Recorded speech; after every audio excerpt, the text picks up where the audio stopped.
Thank you, Alana. A new study showing a major gap in education and pay between heterosexual women and LGBTQIA+ women in Utah.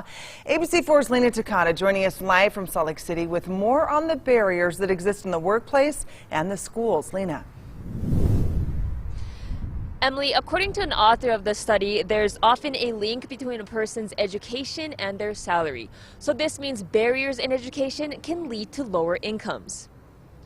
Don't just stare, come stand with us! LGBTQ youth say they often experience bullying, exclusion, and discrimination in schools that can put them at psychological and physical risk and limit their education. It was very much politicized me simply going to the restroom at school. It was very much politicized me simply having access to different school facilities when I was only 15, 14, 16 years old. In fact, a study by the Utah Women in Leadership Project shows almost a quarter of LGBTQ+ women in Utah don't graduate high school, compared to about 7% of heterosexual women. Kicked out of their homes with no resources, no ability to finish school, and without even the possibility of thinking about getting a higher education. And certainly that was my case as well when I was a young person. I was lucky enough to get an education beyond high school, but I was one of the lucky ones. The study also shows income disparity.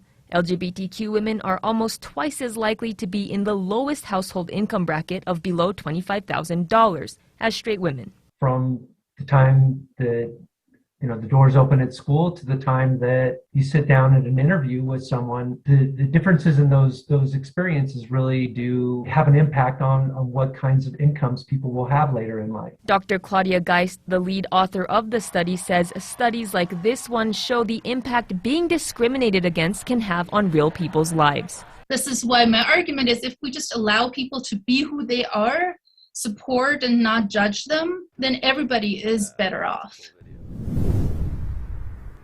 The study also showed there's no significant difference in employment status between LGBTQIA+ women and straight women. Live in Salt Lake City, Lena Takata, ABC4 News. Thank you, Lena. A bill that would give kids scholarships